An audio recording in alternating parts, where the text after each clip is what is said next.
Nigga say it's still no money.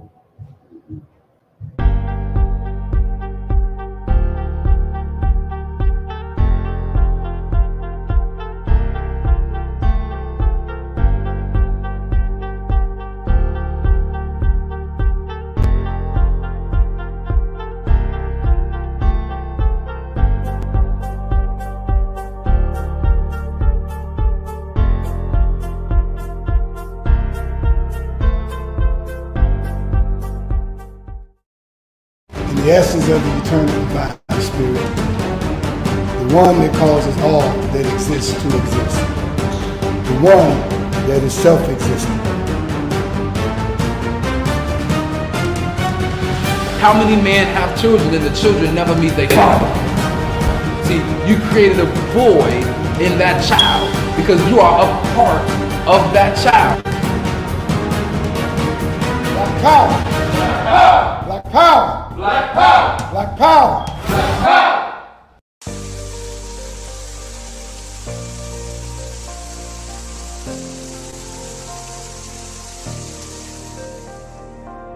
Are you feeling fatigued and can barely make it through the day without some type of caffeine? Are you on a journey of healing your body but need a little help? Then alkaline water is what you really need. Alkaline water has many benefits. Alkaline water can help restore pH balance in the body. Consuming beverages such as soda and coffee can make your body acidic. Did you know that too much acid in your body has been linked to an anemia, heart disease, obesity, diabetes, autoimmune disease, chronic pain, and other chronic conditions like gout and arthritis?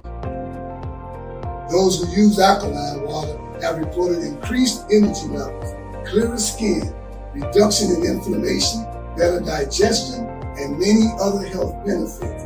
I've used alkaline water for years, and it's been instrumental in sustaining my health when I was diagnosed with sarcoidosis. Are you ready to take responsibility for your body's health? If the answer is yes, then our alkaline water is just what you need. Bring your own bottles. It's only $3 for each gallon. To place an order or for more information, you can reach us at 773-846-3091. Thank you in advance for your support.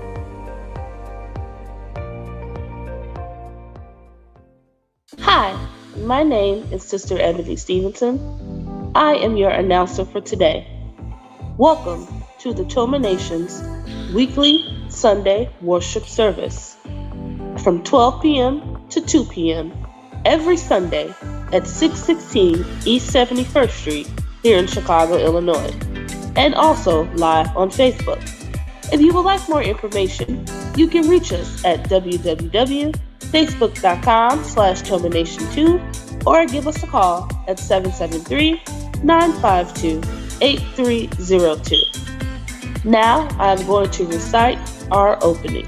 In the name of the eternal divine spirit, the one that causes all that exists to exist, the one that is self-existent, the one who directs the sunships of billions and trillions of years, and the one who made time the seed of the universe, known among the ancient Kemites or Egyptians as Amun-Ra and Aten, among the Hebrews as Ansar, Yahweh, and Elohim, among the Christians as Lord, God, and Jehovah, among the Muslims and Islamic world as Allah, the one God, among the Rastafarians as Jah, Rastafari, among the Yoruba tribes of West Africa as Odumare, Eshu, and many other Orisha names.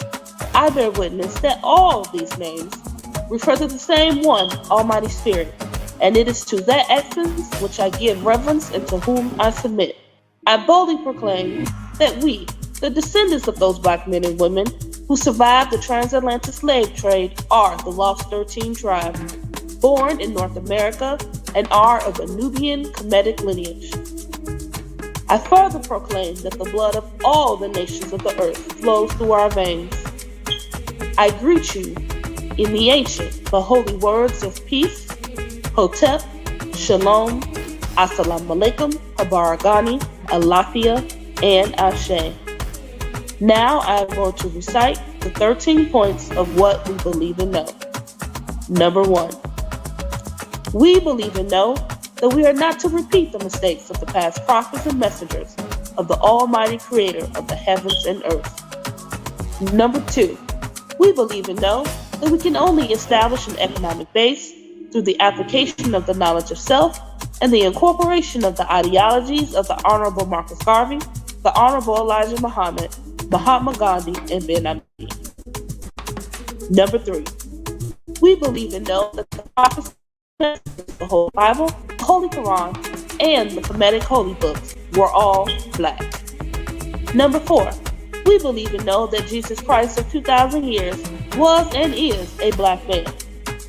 Number 5, we believe and know that the knowledge of the Almighty Creator goes beyond books written by the prophets and messengers of the Almighty Creator.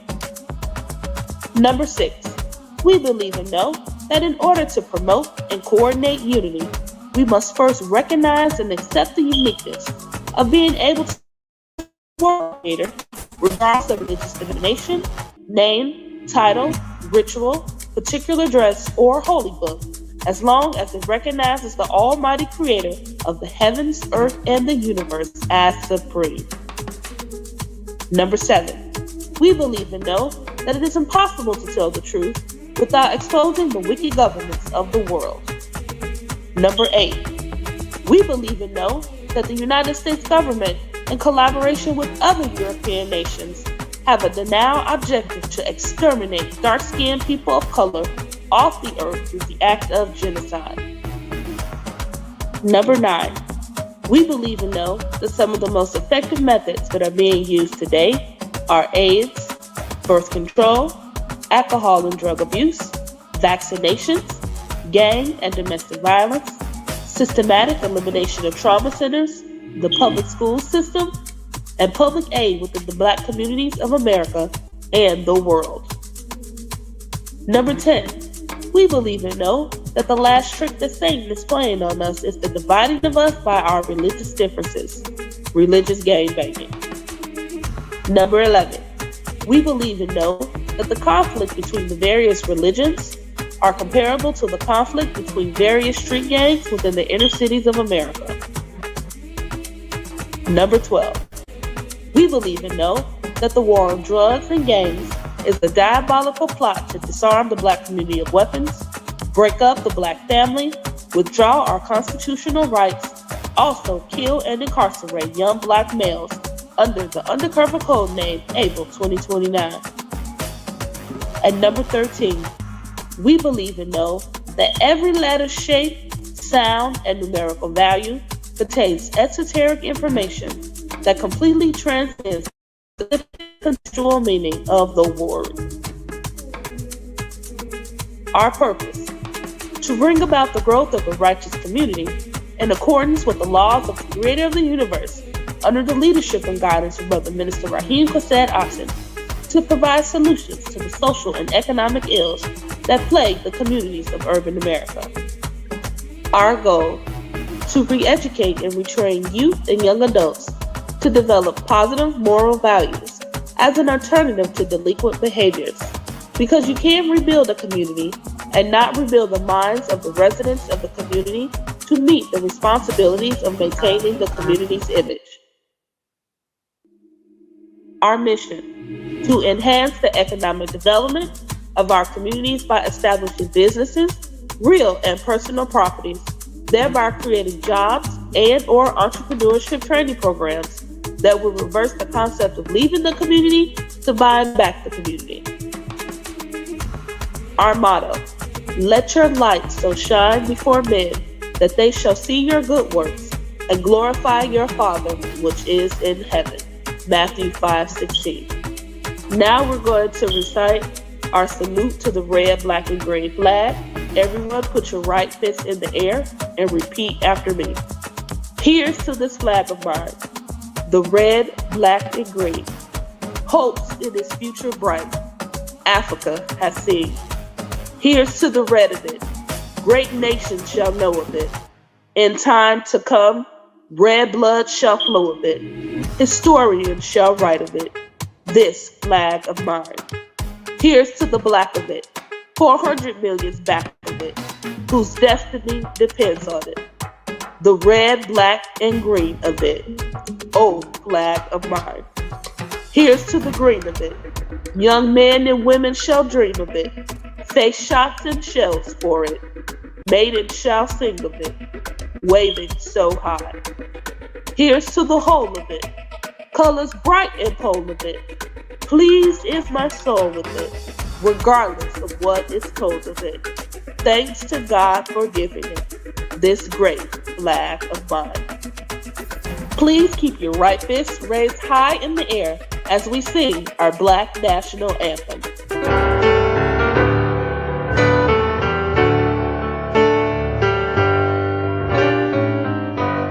Lift every voice and sing till earth and heaven ring with the harmonies of liberty. Let our rejoicing rise high as the listening skies. Let it resound loud as the rolling sea. Sing a song full of the faith that the dark past has taught us. Sing a song full of the hope that the present has brought us. Facing the rising sun of a new day begun, let us march on till victory is won. Black power, black power, black power. Black power is the power to define, develop, and defend that which is in the best interest of Black people. Peace, peace. I am Minister Taharka J. Shakur. I am the Youth Minister of the Temple of Mercy Association, and I'd like to begin with our opening. In the essence of the eternal divine spirit, the one that causes all that exists to exist, the one that is self-existent, the one that exists within us, the one who directs the sunships of millions and trillions of years, and the one who made time the seed of the universe, known among the ancient Kemites as Amun-Ra and Aten, among the Hebrews as An Sof, Yahweh, and Elohim, among the Christians as Lord, God, and Jehovah, among the Muslim and Islamic world as Allah, the one God, among the Rastafarians as Jah, Rastafari, among the Yoruba tribes of West Africa as Odumare, Eshu, and many other Orisha names. I been witness that all of these names and many more refer to the same one, Almighty Creator. And it is to that essence that I give reverence and submit. I boldly proclaim that we, the descendants of the Black man and women who survived the transatlantic slave trade, are the lost 13th tribe, born here in North America and of a Nubian Kemetic lineage. I further proclaim that the blood of all nations flow through our veins. And I greet you in the ancient holy words of that of our ancestors in Hotep. Shalom. Assalamu alaikum. Abaragani. Alafi. And Ashe. Again, welcome, family, to the Toma Nation's weekly worship service. We are all-inclusive Black righteous conscious movement dedicated to the social, economic, and spiritual survival of Black people in urban America. Again, I'm Minister Taharka J. Shakur, and this movement is founded by our leader and teacher and guide, Minister Rahim Kased Aten. Our co-founder is Minister Omari Jahi Aten, and our First Lady is Sister Makita Aisha Aten. And we have a powerful message coming to us in a little bit from our Minister YASHUA about the culture of believers. But I want to spend a little time to just to remind you guys that we are still doing the fast of Ramadan, and that we are keeping to that, and just go right into it. All righteous members of the Toma Nation are practicing Ramadan in accordance with the Honorable Elijah Muhammad by fasting during the month of November. The purpose is to keep the righteous members. December. Thank you. December. I said November, but the purpose is to keep the righteous members from partaking in the celebration of falsehoods of the birthday of Jesus Christ, and able to prevent the righteous from partaking in the celebration of the falsehoods of Santa Claus. During the daylight hours, the righteous are to abstain from food, drink, and sex until after sundown. The righteous will also abstain from eating meat throughout the month of December, starting December 1st. It is clearly stated in the Holy Quran, fasting is prescribed for you so that you may guard yourself against evil. But also join us as we get into the Kwanzaa spirit. That's why I'm starting to, it's the holiday spirit, they say. So I'm getting into what I celebrate this holiday spirit, getting into the holiday spirit. So join us on the Day of Appreciation as we prepare to have our pre-Kwanzaa celebration. I'm going to start throwing that part in there because we appreciate that Kwanzaa is following. They have New Year's, what's they call it? Christmas Eve. Appreciation Day is our Kwanzaa's Eve, is the day that we already come together. And we invite people out on December 25th to join the Toma family as we hold our Day of Appreciation from 10 a.m. to 10 p.m. All members and friends can call Sister Makita if they want to bring a food dish. You can get in contact with the temple to find out how to get in contact with Sister Makita. While the world is observing and participating in devil holidays, Satan Claus, we'll be fasting, teaching, and sharing and reflecting on the upcoming Kwanzaa 7-day celebration that starts that following Monday on December 26th through Sunday, January 1st. And we also do not celebrate that New Year. Our New Year is actually in April. And so join us that December 31st as we, the Toma family, hold our night of reflection from 10 p.m. to 5 a.m. All members and guests and friends are invited to join us at the Toma headquarters for both events at 616 East on 71st Street, so we can reflect on the last 12 months that the Creator allowed you to experience.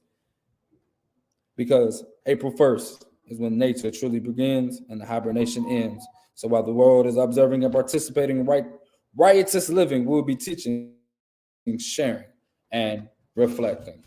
But with that, I wanted to reflect on something. Last week, I started a little conversation, and I know I'm going to really go into it in my lecture. I think this might be one of the first times to have a lecture title that can be promoted a week before the lecture. But there's a conversation that we as a people really, truly need to understand, and I shared a little bit about it on my Facebook. There's a book that we study in the Temple of Mercy now called the Black Root Science. And at the back of the book, there's these things called the 10 important facts that the book is trying to teach you. And one of the first facts is that the Black man and woman is God. How many of us have to understand that fact? See, Minister YASHUA was bringing a lecture about the cultures of believers, but if I was to talk about a belief that we need to have in the culture that should surround this specific belief, that the Black man and woman is God, to level it up to a knowing, but you have to start to believe it first. As we say, we believe and know in the temple, as we give you our 13 points, we believe and know that the Black man and woman is God. We believe it and we know it that the Black man and woman is God. And with that understanding, how much sympathy should we have if we know we're living in a world that is serving Satan? As we teach, we know Satan was given, we are even about to celebrate one of his holidays, where we are lying to our children and building a culture of lying to our children for them to believe, because you're teaching them that Santa Claus bought them these gifts, this white image. They give you a white image for Jesus, and they give you a white image for the most cheeriest holiday that we celebrate. And when we look at that and the culture that breeds, and the lying consistently to us, we can see the same effects when we were lied to in slavery. And what that built, and this fallacy that we needed the white man, that them being over us was something that we needed. The Jim Crow era, when we were segregated, they got us to believe that we needed them. Then that's why we integrated, when we had everything that we needed as a people during segregation, one of the wealthiest nations in the world. So what is this belief that we have now that we have to let go of if we're talking about being the culture of believers? With the first fact that the book Black Root Science is trying to remind us of, not teach us, but remind us of, that the Black man and woman is God. What the book begins to share is that for us to end this cycle, I used to say that we could end the state of that we got in overnight. A paradigm shift can happen instantly if we just wanted it to happen. Enough of us just thought and put our mindset into having this happen. See, we talk about the mind and understanding in the temple we call the great mind, knowing that we are limited a piece of its mind, but the world says we only use about 5%, 8%, 10% of our brain. But what if we was to start tapping into all of our mind again?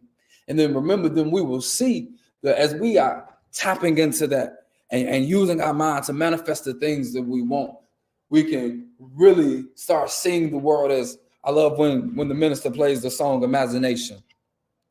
And he begins to say, imagine a world where this is happening and our children are safe and the community is building. We're buying from each other. We're loving each other again. That's the imagine that. But we have to understand that we have lost our imagination, and to remember that we are gods as one of the major things in that. And looking at the difference when we see how Minister last week was talking about, let us make man again. And that there was a different man made that we've become as Black people. See, that lecture could have went two different ways. He could have taught you who the white man was when he said, let us make man. But he was like, look at the man that we've become today and remembering who we are, because we have forgotten how simple it is if we break the pieces back down. If we restruct our minds, the Honorable Chairman, I'm sorry, he was the chairman as well, but Huey Newton said we had to kill the white man inside us. He said revolutionary suicide must happen. And how many of us are willing to kill? Literally let that side of you die that the white man has implanted in you. As Minister Omari was saying, all that extra ingredients that was added into your pineapple. What's the dessert? Pineapple cream cheesecake. I don't eat cream cheese. That's why it was hard for me to say that. I love pineapples though. But when we look at how we then have to really infuse that energy back into ourselves, what we have to remind ourselves of again. I had a dream this morning. It was crazy, and it was actually a nightmare that I had as a child. And I woke up because it amazed me. I haven't had that dream since I was like 9 years old. It was one of them dreams. I used to get left for home a lot. My family, my father would take my sisters and my mother out, and I went to a different school or I went to a different church. So whenever I come home, they wouldn't be there. So one time I had a dream, right, that they never came back, and I was living by myself for a while. Then somebody ended up finding out that I was living by myself, and I ended up getting put with this family. And I'm trying to see why the Spirit even had me had this dream this morning, so I'm talking about it right now. And so in the dream, I ended up getting paired with this older family. They ended up taking custody of me. But it was ridiculous because this dream, I was already dealing with a fear of isolation and being left alone. That when I got with this family, they put me in the basement, and they not only put me in the basement, they had retractable stairs. So they pulled up the stairs and was like, no, you have to stay down here. We'll take care of you. We'll feed you and such, but you have to stay in the basement. That lasted for a while. Then I end up, and it was crazy. So I woke up right in that moment when the stairs retracted up, and I asked, and he had a stick, and he was like, get back with the stick. And I was like, whoa, the feeling that I felt in that dream, I felt instantly. And I woke up, I was like, whoa, what was that? And I asked the God, I said, why are you showing me this? I remember this dream. I remember why I even had this dream, and I thought I was going to lose my family because they kept on leaving me all the time. And I seen another life of what would have happened if that happened, how it would have played out. And so I tried to lay back down, went right back into the dream. And I was like, wow, because that was the point when I was younger that I would wake up from. But something told me, no, you have to see what else happened in that dream. And so eventually they let me upstairs. They owned a restaurant. They let me eventually start helping out in a restaurant. I'm helping out in the restaurant, and they tell me a story about why they kept me in the basement. They just had two young men right before me that they adopted, and they were rowdy. They used to run throughout the house. They had a room and everything, and they ended up killing each other because how rowdy it was. These were elders, so they really couldn't watch, and they would fight all the time, and they ended up killing each other in that room. And so they didn't want me, one, in that room, and then two, they just dealt with some rowdy kids. They didn't know who I was, so I was being misjudged based off of the opinions of others, and something that happened with other people. Oh, now I remember why the Creator is having me go here. I just was, because I felt it. And as they got to know me, they decided to open up a little bit more and tell me what they wanted. But then the the elder died, I started calling him Papa at a certain age. I'm like 16 at this time. He passes away. So it's just me and the wife. And she's doing LD, and a few months after that, she passes away. But they leave me the restaurant in the will and signed me. I was old enough to be signed over to custody because they was like, he raises himself at this point because they both were elderly at that point. So I was taking care of them. And I ended up getting all the way up to the age that I was. And then I woke up again. I was like, wow. I felt like I had to experience that other side because sometimes our mind. I was watching a movie called Slumberland, and in the movie on Netflix, they said that we give you the dreams. This council gives you the dreams that you need for the journey that's ahead, not what you want, but what you need. Because in the movie, she just lost her father and she didn't know, so it took her back to the lighthouse because her father wasn't there to get her to be like, okay, you have to move on. And so as I look at that dream, and maybe what they even wanted to show me then, that even though I was isolated, I still had to be myself. So don't lose who I am, no matter what everybody else is looking at. And that's what we have lost as a people. We've let this world tell us who we are. You know, we let the news tell us who we are. We let the murder rate that continues rising in our community tell us who we are. We let the gunshots that we hear at night in our neighborhoods tell us who we are. But we as a people know that we're way more than what those things are trying to tell us that we are. We understand that there was a system in place to let those things be a norm inside of our community so we can have this mindset that we are less than. But even though that's not the majority of what's happening in our communities, even when we look at the numbers of people that have died this year from homicide, the numbers have been going down consistently, but they have tried to convince us that it's getting worse and worse. But if you go from the 90s to now, their numbers are down. So what they're trying to tell us about who we are cannot be, and we have to separate our minds from that thinking, separate ourselves and free ourselves from letting us be defined by what we're told as we're going through the miseducation public school system. So then we get into this work world and we're not told that we can't be ourselves to move up. Or our friends say, while you're talking about that, we should be focusing on having fun. But even somebody mentioned to me that the revolution can still be fun. Do you think before we made the white man, we didn't have fun before? That we didn't know what a smile was and enjoying a good time? But this world was not made for sport and play, but I'm pretty sure the world we might have lived in before could have been. Because it was something we had to learn here when we dealt with this evil. And we can't play around with this evil. We can't be entertained by this evil. We have to grow through this and elevate. But I would like to bring to you at this time, as I prepare what that full lecture is going to be, and bring some more points for that for next week. I want to bring to you, I always talk about him being the inspiration for me coming into the temple. And whenever he lectures, it reminds me why I say that, because he has such a way with words and such a presence when he up here, and when the Creator uses him, it's a blessing. So we can stand on our feet, and in virtual land, you can stand and clap your hands as we welcome Minister YASHUA to the podium for his lecture, Culture of the Believer.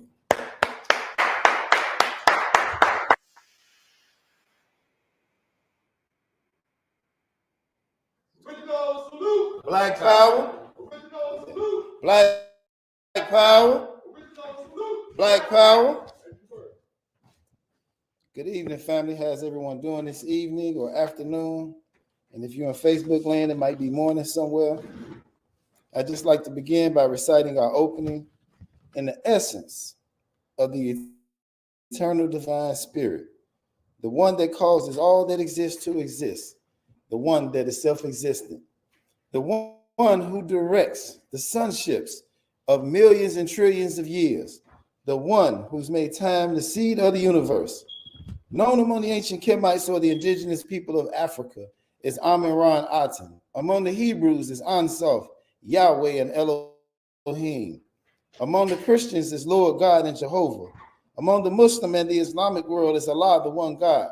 Among the Rastafarians is Jah, Rastafari. we at the Temple of Mercy Association bear witness that all of these names refer to the same one eternal divine spirit, and it's to that essence and that essence alone that we give reverence and to whom we submit. We boldly proclaim that we, the descendants of those black men and women who survived the transatlantic slave trade, are the lost 13th tribe, born in North America, and we are of a Nubian Kemetic lineage. The blood of all the nations of the earth flow through our veins. I greet you in the ancient but holy words of peace, which are Hotep, Shalom, Assalamu alaikum, Abaragani, Alafia, and Ashe. All the greetings and salutations in the various languages and religions that we happen to find black people in America involved in. And if you don't have a religious persuasion and you just come from the south side of Chicago like me, what's up, Joe? Today, my title is The Culture of the Believer. The culture of the believer. Because for some reason, I don't know about y'all, but there's so much talk about our culture as a people, and what is being defined as our culture is not the culture or the purpose that God created us for. Our culture, most commonly described in the media, is usually through entertainment, through the music industry. And most of the music, 99.9999% of what we are presented as our culture is a culture of death. The drill, the slide, the kill music. And they say we're doing it for the culture. That's not the culture of black people. That's not the reason God said in the Bible, come, let us make man in our likeness and after our image. He didn't create us for a world of sport and a world of play, but he created us with a world of intention and a world of purpose. And so, as Minister Tahaka just alluded to, we have to begin to redefine and redevelop those things that we consider culture among us, that we can determine what's in the best interest of our community. Gun violence is at an all-time high. Almost every piece of music out by young people today is the use of some gun, the use of some drugs, and the misuse of some resources. And it seems to continue to perpetuate into our communities, but nobody really wants to connect the dots. Nobody really wants to go to the root of what's causing the violence in our community. In the past 2 weeks, we lost somewhere between 10 and 13 teenage children to gun violence. We lost young adults to gun violence. And we come out as a people, and the only thing that we can say is, Lord, I don't know what's wrong with these children. There's nothing wrong with these children because God made them. I'm going to say that again. There's nothing wrong with these children because God made them. The challenge and the problem that we have in our community is that someone else is influencing the behavior of our children in our community. It is normal for boys to fight, young boys. It's normal. It's a form of masculinity. It's a form of aggression that, if directed in the right manner, it would not lead to death. The challenge that we got in our community is that somebody opened up a flood of illegal, quick kill weapons of mass destruction in our community. There are no more 6-shooters, ain't no more single shot, 2-shot rifles. These children got access to 50-round drums, 100-round drums, 200-round drums. Who designed that and put that in our community? And created the condition for us to kill ourselves like this? Why is there no connection between the flood of guns in our community and the people that are making the guns? If we're going to get to the root of the gun violence in our community, we got to start with where the gun was made. I don't know about y'all, but I love watching the Blacklist with Raymond Reddington. And in many instances in this show, they would find out what type of weapon was used, trace it back to the manufacturer, find out who the arms dealers was that was selling that gun, and they can figure out who you sell that gun to, who had that gun, who would have access to these type of guns, and they would be able to pinpoint, it was this person, it was that person. Well, when are we going to be able to pinpoint who's doing this in our community? Why are not Black people coming against the National Rifle Association, which is continuing to push the use and the distribution of these guns in America, but yet we won't say one word about the National Rifle Association. We won't say one word about the alcohol industry, knowing that it's been taught to us by many people in the past, all the way back since the 90s, when Brother Mandrake was on the scene, that there were chemicals being put into the alcohol that cause violent tendencies. And we know that alcohol is the gateway drug to almost drug that we get addicted to. It's the gateway to violence and murder. If you grew up in the 90s like I did, when we got ready to go humbug with another block or another neighborhood, as young men always do, somebody always pulled out a bottle of Old English 800. And I remember one of the older guys used to call it the liquid courage. Man, you take your couple swigs of this, you won't be scared no more.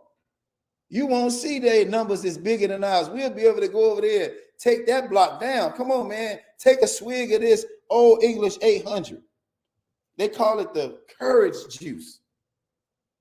And if that was going on in the 90s, and there's a distinct difference between the alcohol that Black children drink and the alcohol that white children drink, then we ought to know that there has to be some validity to the allegations that were made and the proof that Dr. Powell had put out in his book, 40 Ounces and the Thieves. And so we got to begin to look at it. We got to begin to analyze and do our own due diligence and research. Why is it that all of our alcohol has to have violent tendencies? We drink 211. Is that not the police code for homicide? We drink Coke 45. Is that not a gun? But if you live in a white neighborhood, the name of your beer is Goose Island. It's Killian's Red. It's pale ale. No connotation to death. It don't taste the same. It don't give you the same violent tendencies, but it does what alcohol is supposed to do. It does inebriate you, but you don't leave inebriated wanting to go pick up a gun and do something to somebody. So we got to begin to define what culture really is to our community and who's going to be in charge of what culture is going to look like. Thank God for Bill Cosby. He gave us a culture in the 90s of Black people doing positive things under the roof of a husband and wife and children, going to school and going to college and living a positive and productive lifestyle. While at the same time in the 90s, some other wicked enemy decided that it would be better for us to be boys in the hood, New Jack City, niggas with attitudes, and all of these other foul, defiled things that they wanted to introduce and call it our culture. We was old, dirty bastard. That was what they turned our music into and fed it back to us as our culture. Why am I continuing to harp on they? Because it is impossible to talk about the solution of Black people and talk about getting us out of the condition that we in, and not have to bring up that hidden perpetrator that is perpetrating and providing the atmosphere for the murder and the death to take place. Minister Taharka said something a few minutes ago that is just mind-boggling. How is it that every year we say, oh, we only had 660 homicides, crime is down, and we go back to sleep? We turn the Facebook and the internet off, and we turn off the TV or close up our Sun-Times and our newspaper, and we say, ooh, thank God, it's getting better. But those numbers have been like that for how long? How many of us have been killed? There are nobody in our race that have the same degree of love or arrogance for our people as a Netanyahu, who said the fingernail of one of their privileged people was worth more than the entire Palestinian race. There's nobody in our community, there's no leader, there's no preacher, there's no teacher, there's no pastor, there's no prophet, there's no religion that believes the loss of Black life is now a challenge. The only time that we can speak about it is when someone comes against us personally, and now we want to attack that entity publicly. But we don't know that this has been going on. We don't know that Planned Parenthood been killing 30 million babies every single year, not just the year that Kanye quoted. We don't know that we can go all the way back to the book of the Bible where it says, come, let us deal wisely with them. Speaking of the children of Israel, lest they multiply, less chance they have of joining an enemy and coming against us. Who is us? For y'all that think we keep playing the blame game, why we always got to mention these privileged people, why we always got to put the sandbox people on blast, why we always got to put the icebox people on blast, because they're the hidden hand. They are at the root cause of what's going on in our community.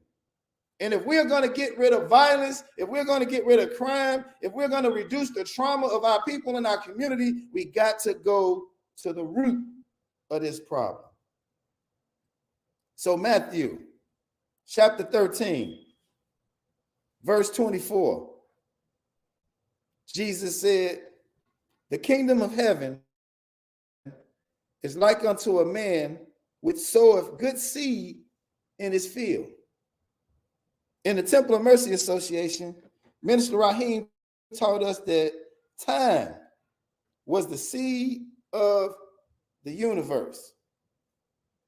And he used the teachings of the Most Honorable Elijah Muhammad to expand our minds to know that the Black man and woman have been on this planet 66 trillion years.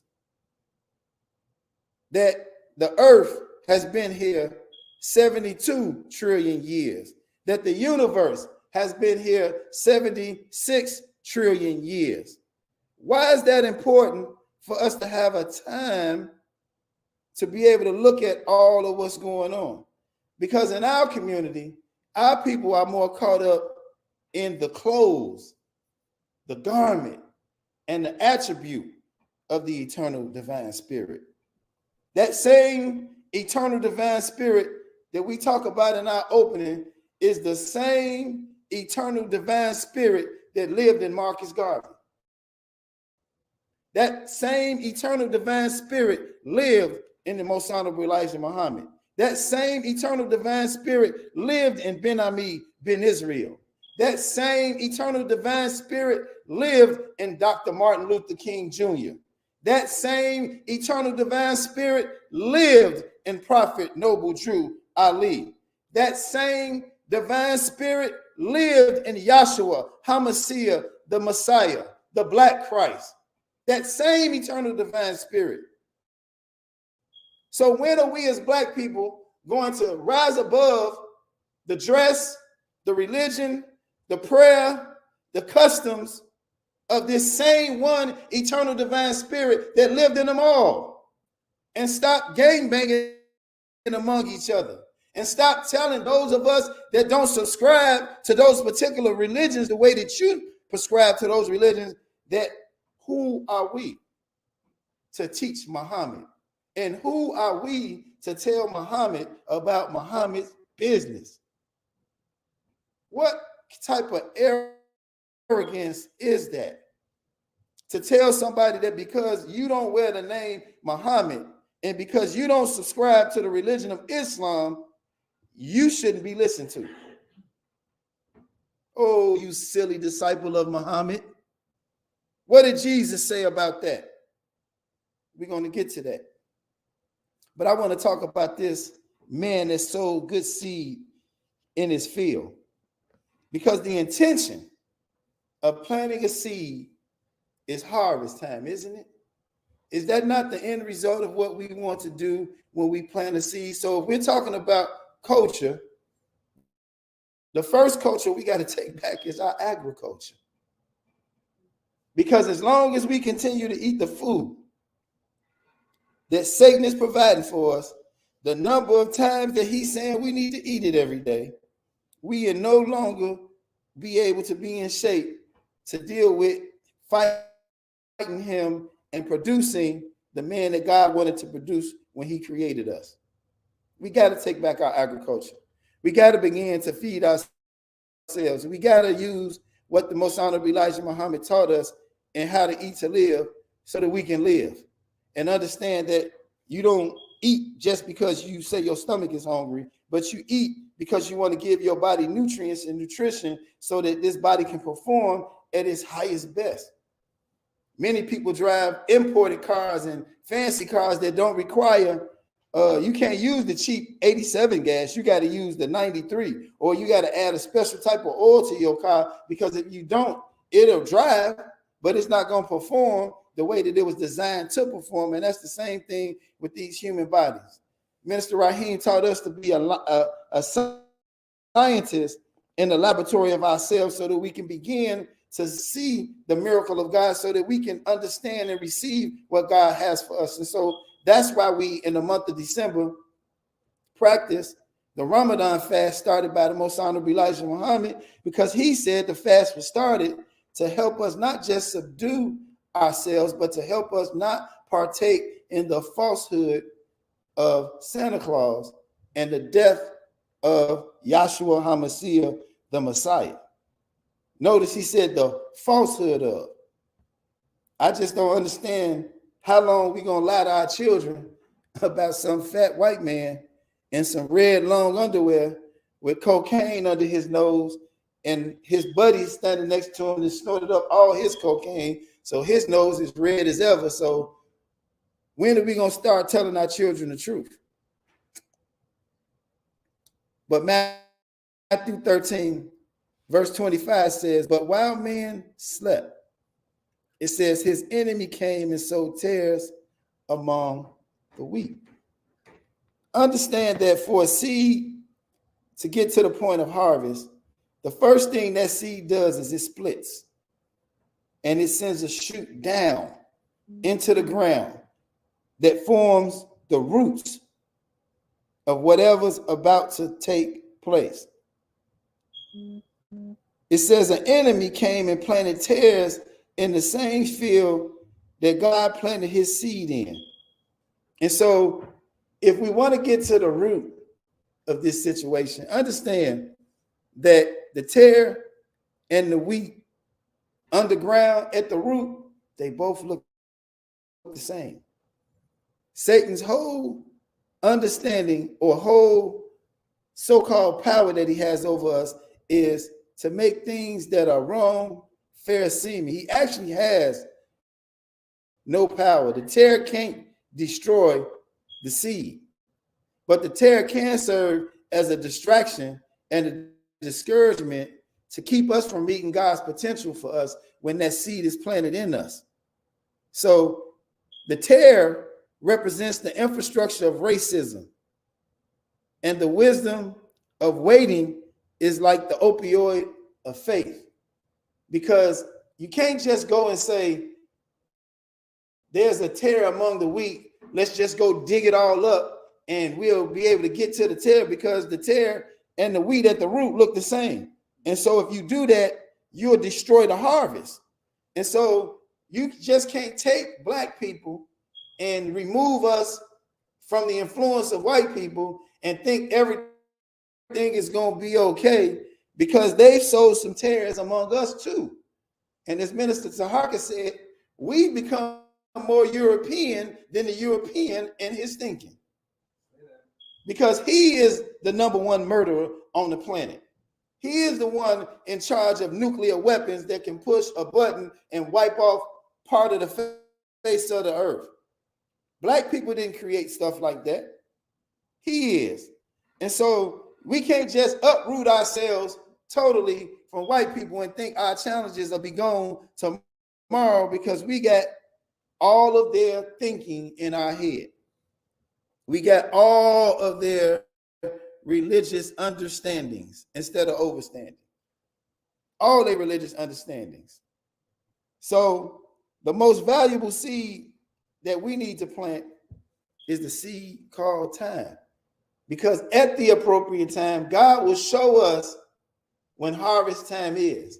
And when harvest time comes, then you'll be able to take up the tares and the wheat, and you'll be able to distinguish what's a tare and what's a wheat. Because in harvest time, it doesn't matter as much, because the goal is to take the harvest and to get the fruit from the seed that's planted. But at that time, you'll be able to distinguish the two and take the tare and put it in a bundle, and you'll be able to burn and get rid of it while you'll be able to receive the fruit of the harvest that God is planting. Well, what is this harvest, or what is this fruit that God is intended for us? God intended for us to do three things. He intended for us to do and to follow his commandments. He intended that through that process that we will become like him, because we were created in his image and his likeness. And then the third thing is for us to reproduce him in other people. So we have to begin to re-educate, to retrain youth and young adults to do what? To have some positive moral values, because we don't have values anymore. Morality is not something that's being talked about in our community. The moment you point out anything about anybody, they become sensitive and hyper aggressive and want to beat you down and fight you and tell you why you want to shame me, and as if shame is a bad thing now. When I was growing up, that's all you heard. Boy, you ought to be ashamed of yourself. You know your mama raised you better than that.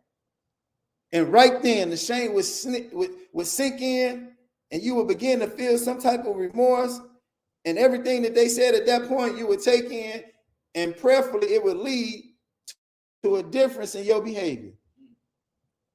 And somewhere in that process, you knew that some type of punishment was going to come with that too.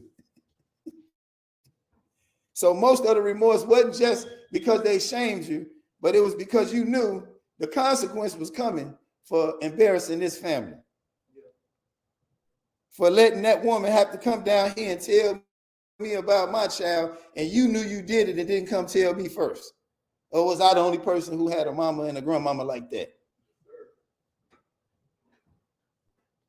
But the purpose of culture,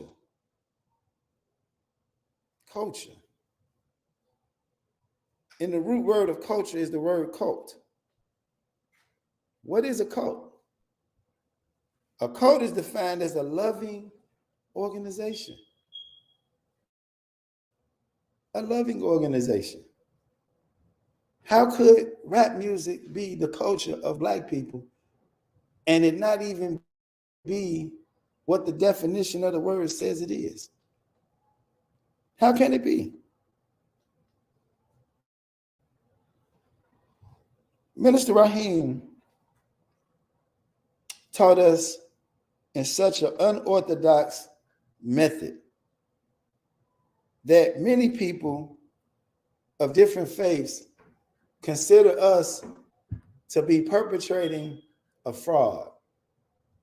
Consider us to be following or stealing their teachers' teachings, or something, so to say. The first thing Minister Raheem did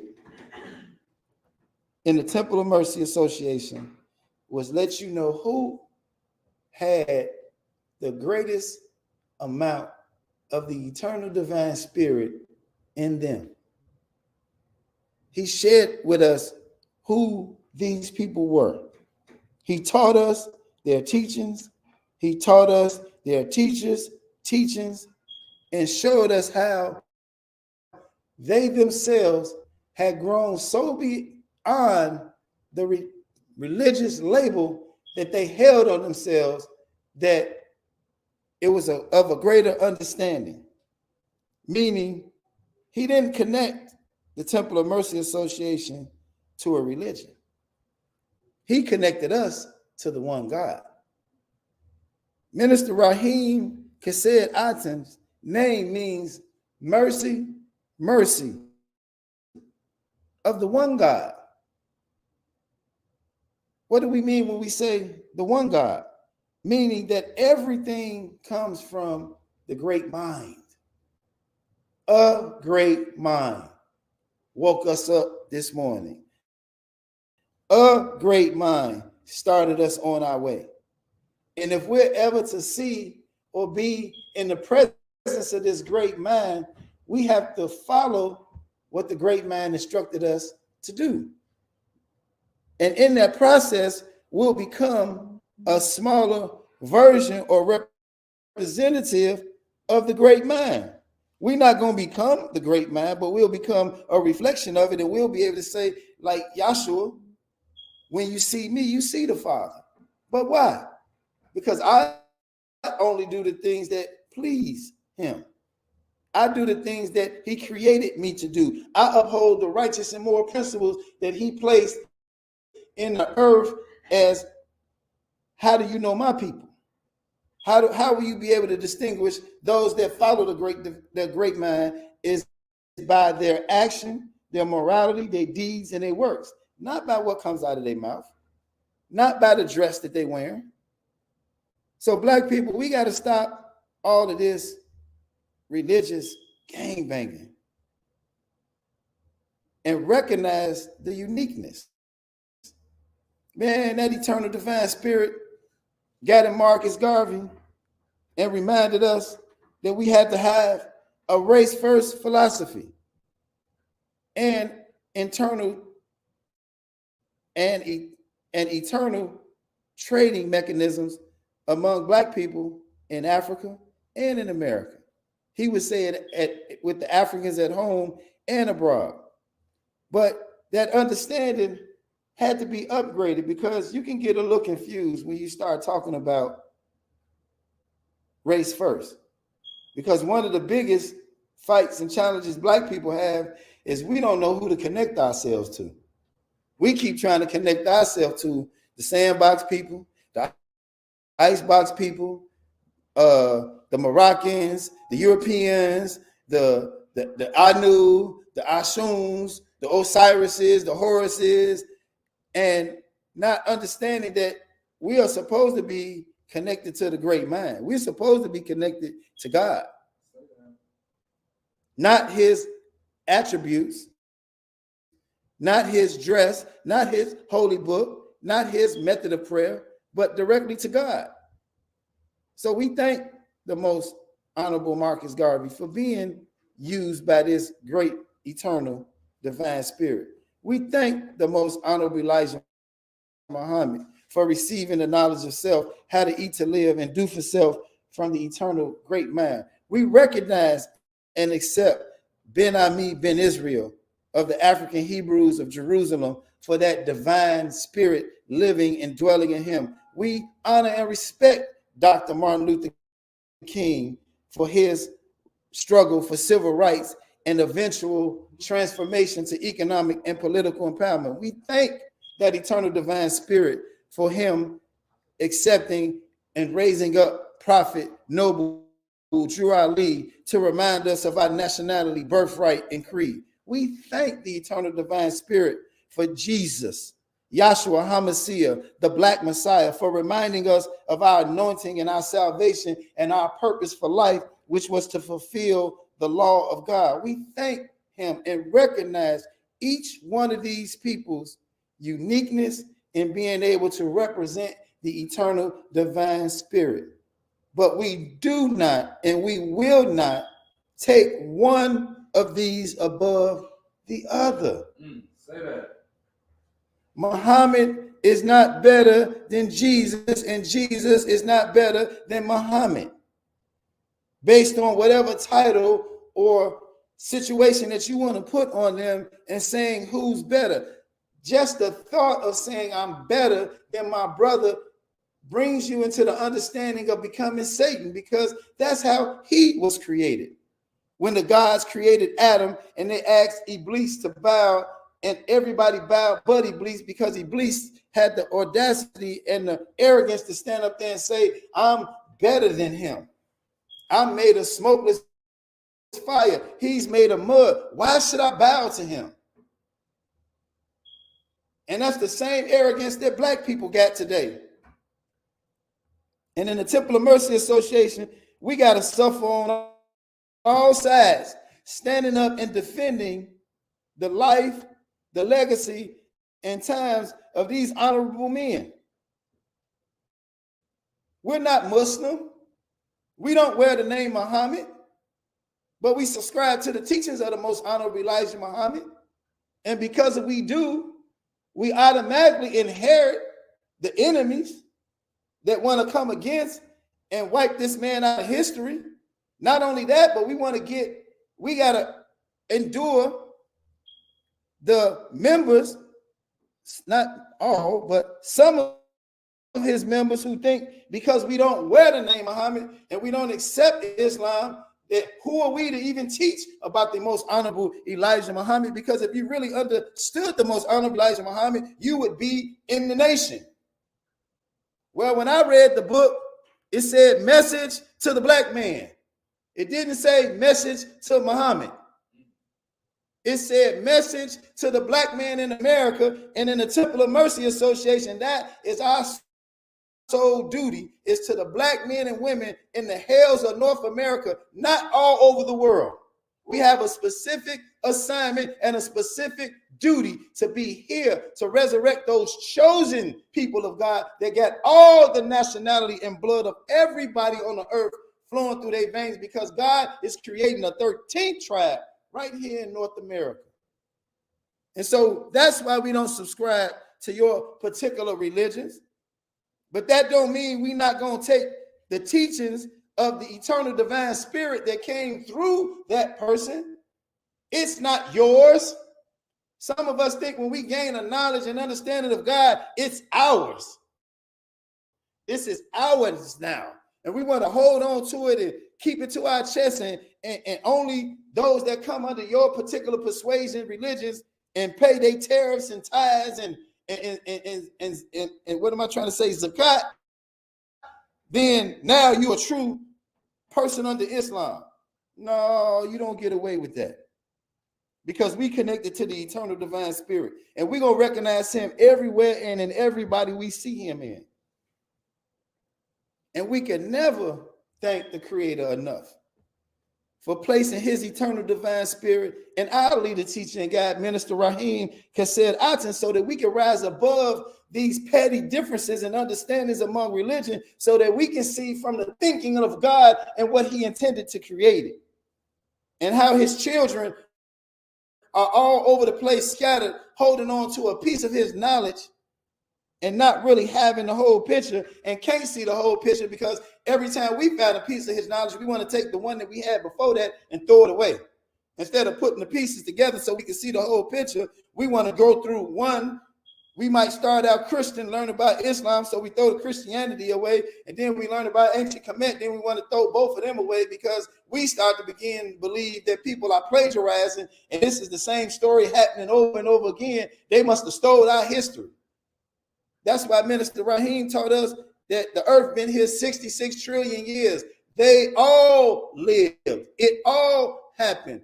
Cycles and things continue to repeat themselves.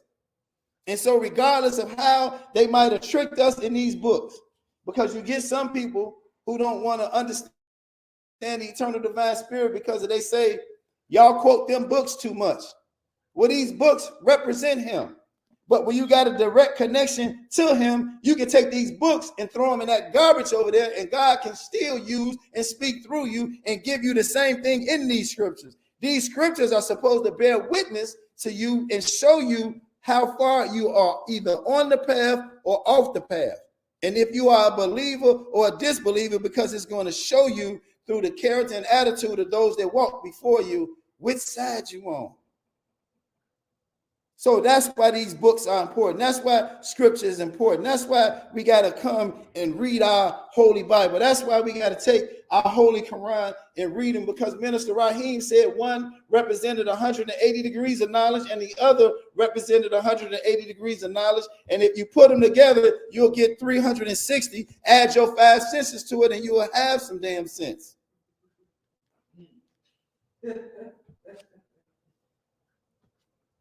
We fight. Every time we talk about the enemy, somebody in his religious cult want to come against you. So now we've become whores to religion. Don't talk about the sandbox people, because they represent Islam and we represent Islam. And so when you come against them, you come against the teachings of the prophet. And the Quran told us we're supposed to behead people that come against the teachings of the prophet. No, we're not coming against the teachings of the prophet. We're actually living the teachings of the prophet and uncovering the enemy that's hiding behind these religions and doing his dirty work and destroying our people. So black people, if you want to know the solution, unity starts in alliances and building solidarity among the nations of gods on earth, with all of these different religions that happen to be number one in America.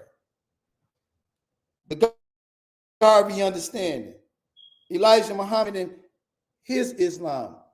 And I hope I don't offend nobody by saying his Islam, because, well, I'm sorry, we just so happen to be pro-black, and we just so happen to be black nationalists. And the Islam that he taught said the black man is God. That's a race-first philosophy, a race-first philosophy. He said every time you look at the black man, you see God. Well, the religion of Islam won't even give the prophet a color, won't even tell you what he looked like. But we know he black.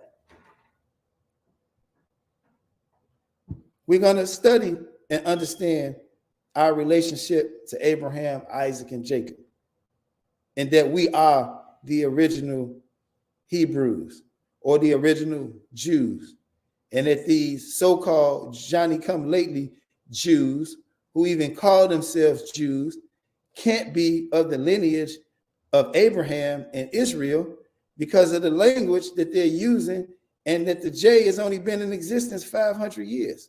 You can't be the original using an alphabet that got here yesterday. The Hebrew religion didn't start yesterday. You stole somebody's birthright. You stole somebody's nationality. You stole somebody's land. And you stole somebody's inheritance. But that's all right. We're not going to fight you over the land, because we know the book teaches us that the earth is ours and the fullness thereof. So wherever we step feet on 2 feet, top soil of God's good earth is ours. You're not gonna get us caught up in the fight about going back to nowhere. No, we own it all. We ain't got to go back to Africa. We own that too. But we own America. We own Europe. We own every part of this planet, because that's what God gave us as a home.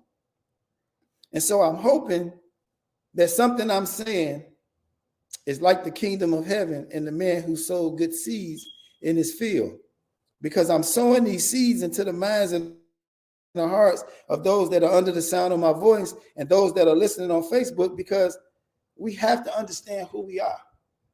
We got to have and develop some type of race esteem that is among us. And we got to stop fighting these fights. We got to stop letting their teaching of more science tell us that we are only connected to Native Americans and we're not supposed to be connected to Africans. And then the other group are saying, no, we don't supposed to be connected to the natives because the natives enslaved our people and benefited from slavery. We only supposed to be connected to Africans. And then another group is saying, well, the transatlantic slave trade didn't even take place. Show me proof. And so everybody is connecting us to their slave master history and wanting us to accept that as the be all. And then we're supposed to denounce everybody else for them. When I'm telling you the blood of all the nations, we are the original native. We are the original people of Kemet. And I said Kemet because Africa was named after an Italian Jew, Louis Africanus. That wasn't the original name of our land, nor was it our original tongue. So we don't have to get caught up in fighting over different titles and names. But we're going to have to, Black people in our community, form some alliances, have some solidarity among each other. We got to rise above these religious differences that continue to keep us in the condition that we find ourselves in, which is against each other, not working together. I don't want y'all, I hope y'all don't believe that all Europeans get along with each other. World War I, II, and III should have showed you. They don't get along with each other either. They fight. But when it's time to deal with an enemy that's threatening their very existence, they know how to put aside all that religious stuff, all that ethnicity stuff, all that everything that may divide them and come together and deal with their enemies. Why we can't do the same? Why we can't come and stand as a united front against gun violence in our community and not worry about if everybody claimed their nationality that day or got their card, or worry about if everybody there is a Muslim or a Black Peace Stone Nation, and not worry about if somebody come to the set that's from the Gangster Disciples and they not really up with it. And so when we begin, I think everything has to start and begin in God. So we got to pray in the name of Allah, the Beneficent, the Merciful. And then for those that don't subscribe to that, now we got to make them feel some kind of way because they remember that same prayer when they was incarcerated, and that same person that did that prayer gave them a pumpkin head. So now you want them to come out on the street and accept your prayer. And if they don't, something wrong with them. But with all the hurt and harm that's been done to us under these religious persuasions and titles, we can't seem to take these things and set them to the side and understand it just what they are. They titles. The greatest title man can have is brother, is sister. Not all this religious stuff. We got to put that stuff to the side. We got to put that stuff on the table. We got to leave it outside the door when we sit at the table of alliance and the table of solidarity to deal with what we're dealing with in our community. Homicide don't skip over nobody's religion. Bullets don't bypass nobody because they got a Holy Quran and hit the person with the Bible. It's taking us all out. I'm tired of trying to bring us together in the community to deal with the challenge. And before we could deal with the emergency that's going on in the community, which is the children and women not being protected and killed, we got to deal with your religious philosophy. I got to accept my nationality and get my card. I got to go get my X and my Muhammad and write my letter before we can really work together. I got to grow my beard and say shalom, shalom before you will come and deal with the killer that's rampant in our community. Are y'all serious? Y'all that petty? It's an emergency. When it's an emergency and you hurt and you go to the doctor, are you going to stop the doctor before they operate and say, hold on, are you Muslim? Have you accepted Jesus as your personal Lord and Savior? Then when you can't operate on me, are you going to stop the doctor from saving your life because they didn't prescribe to your religion? I don't know. We so crazy, some of us might. But we are in trouble, y'all. But God is always going to be God. And everything that God has for us, he have a purpose. And so we have to decide, are we going to be his purpose, or are we going to be an example of his punishment and his consequence? Are we the believers? Are we going to set aside religious and philosophical differences? Are we going to set aside cultural differences to be seen and known as a believer? Are we going to let the seed take root in us under the oneness of God, so that when harvest time comes, we can all still be here coexisting together? Or are we just going to stay in disunited and die? I know we all heard about the fist and the fingers, and that grandma said if you pull them all together, you can strike a mighty blow. Is that just going to continue to be grandma saying? Or are we going to be that mighty fist and come together? Man, so much going on in our community, so many solutions, but we don't want to accept it because we don't agree with somebody's religion. We don't agree with somebody's understanding. Man, the hell with all of that. You got to get what you need to get so that you can do what you need to do. We talk about the education of our children. If they don't treat you right, what makes you think they're going to teach you right? I sent my kids to third world, to the International Institute of Positive Education's Barbara Sizemore and Betty Sabar's International Charter Schools, founded by Hakeem Mabutu, so that my children can learn learn our history, get and understand what a race first philosophy is. And then when it came to discipline, because they didn't have as much discipline as the Nation of Islam, the minister told me, send my kids to Muhammad University. And I sent them to Muhammad University. And my family thought I was a madman. You sending my babies over there to become Muslims? And that was at the time when we were talking about the war in Iraq and Iran, and Muslims was going around blowing up buses and this and that. And my mother them thought that I was just lost my mind. Why would I be sending my children to become Muslims? I said, Mama, they're not going to that school to become Muslims. No more than when you sent my sister to Catholic school, did you intend on her becoming a nun? You sent her to that school because of the disciplines and what was being taught.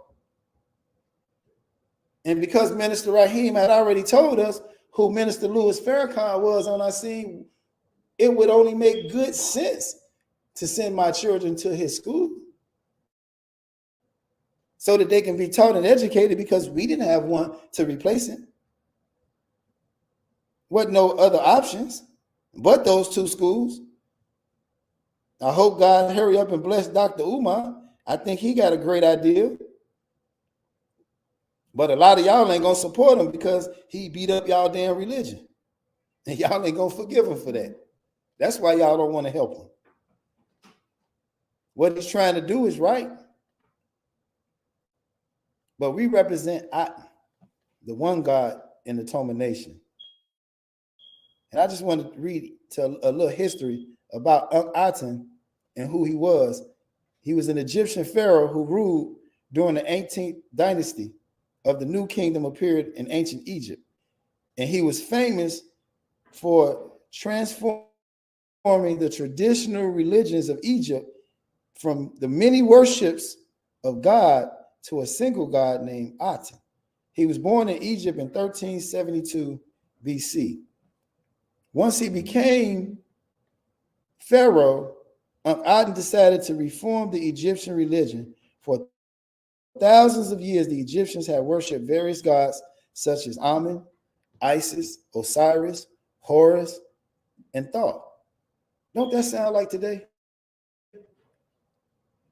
Black people in America and they various gods such as Allah, Jehovah, Yahweh, I knew, and some of us subscribe to these guys that I just named. Don't that sound the same? To believe in a single God, or in the temple of mercy, as we say, the eternal divine spirit. So when you ask me about the culmination and why don't we stop what we doing and come and get with you and stop perpetrating the fraud, I hope you understanding what our purpose is. Rahim Kasedatin is the mercy of the one God. And I'm telling you right now, black people need some mercy. Grace is gone. We out of time. We in the book of Revelation. All y'all still running around talking about prophets and prophecy. Ain't no more prophecy. Prophecy has been fulfilled. You either a believer or a disbeliever, and you either gonna get the punishment or the wrath of God. And just like the tares and the wheat, when you get your butt whooped, sometimes they look the same. But black people, when you get your butt whooped, you better understand that when God whooping your butt, like your mama used to tell me, this is hurting me more than it's hurting you. I'm grown, I understand that now. I thought my mama was crazy when she said that to me. You're gonna whoop my butt and it's gonna hurt you more than it hurt me. Really? When I'm the one catching these belt whips. But it's the truth. God only chastises those whom he loves. So we got to come back to the understanding of the one God. That's why we have the Temple of Mercy Association, an all-inclusive, black conscious, righteous movement dedicated to the social, spiritual, and economic upliftment of black people.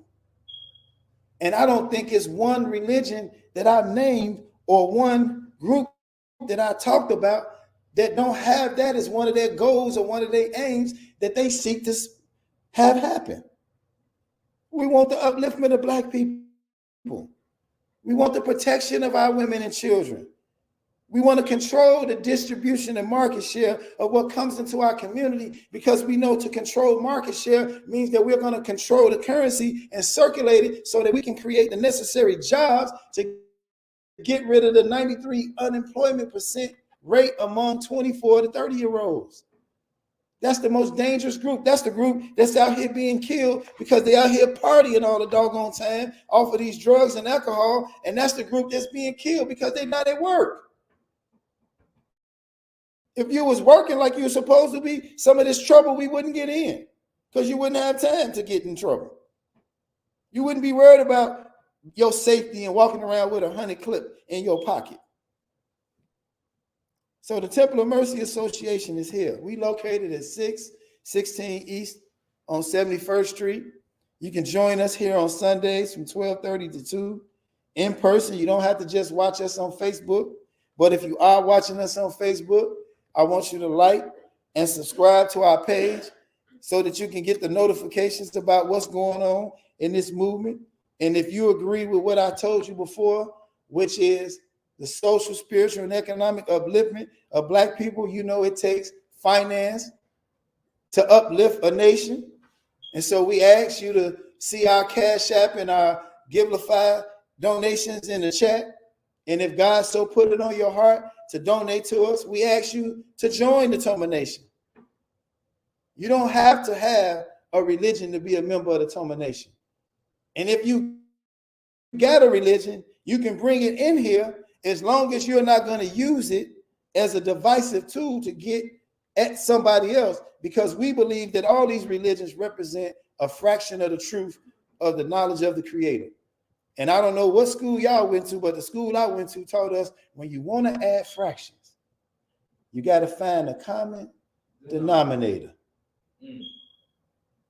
When you want to add fractions, you find a common denominator. Anything else ain't a God. So join us each and every Sunday at 12:30, 616 East on 71st Street.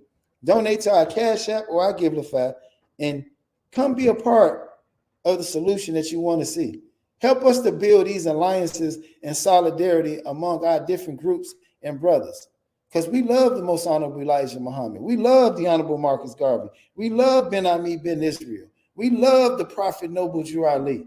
And we love YASHUA HaMashiach, the Messiah. Some call him Jesus. We love all of them because we come from all of them. And all of those are our brothers. The eternal divine spirit is our Father. And we're all God's children. So we're not going to be divided among somebody's religious persuasion and understanding and label and titles that they want to put on us. We're going to unite. We're going to do everything we can to protect and save our women and children and our communities. And we're going to help reduce some of this trauma and violence in our community. And we're not going to not go to the root of the problem.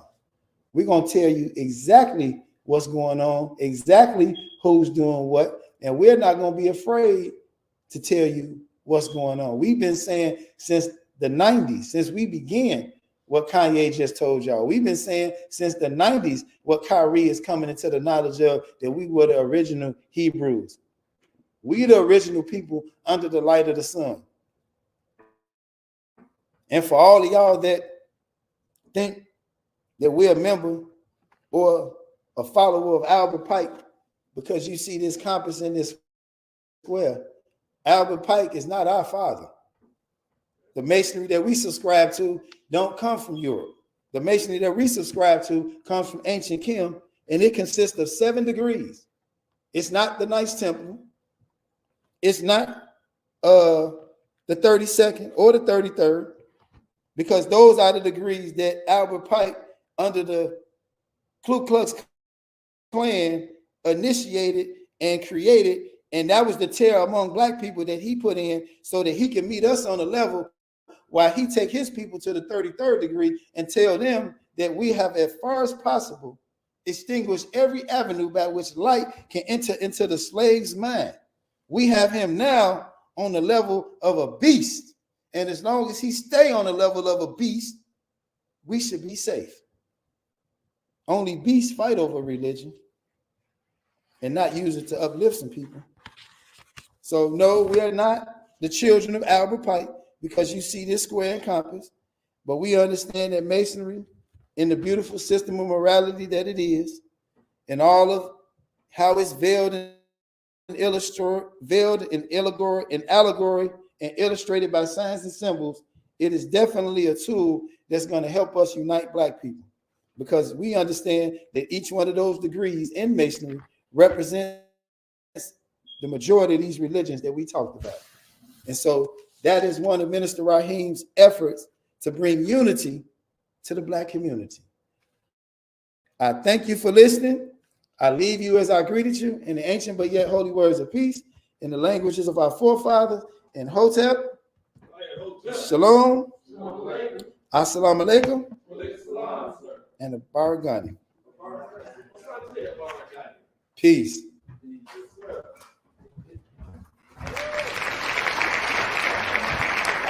I feel like I don't even have nothing to say after he already did the closing out himself. But again, if you enjoy what you have heard, which was actually a very powerful and very informative lecture, The Culture of the Believer, that's one that we're going to have to go and rewatch a few different times, because the messaging that he had in there, it hit like a brick.